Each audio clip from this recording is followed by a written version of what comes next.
પાપડનો માંડવો બનાવવા માટે શેકેલા પાપડ લઈ લઈશું, પાણી લઈશું, તલ લઈશું અને કાચા પાપડ લેવાના છે. તો પાણીમાં આ રીતે પાપડને ડુબાડી લઈશું. થોડા સોફ્ટ થાય ત્યાં સુધી તેને ડુબાડવાના છે.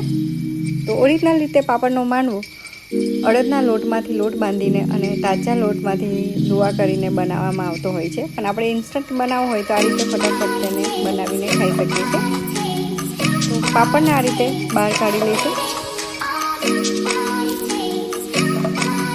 આ રીતે મૂકી દઈશું. તેની ઉપર પાપડનો ભૂકો કરી લઈશું અને ભૂકાને સ્પ્રિંકલ કરી લઈશું.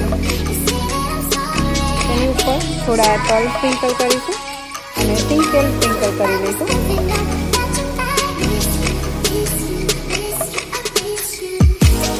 તેનો રોલ કરી લઈશું.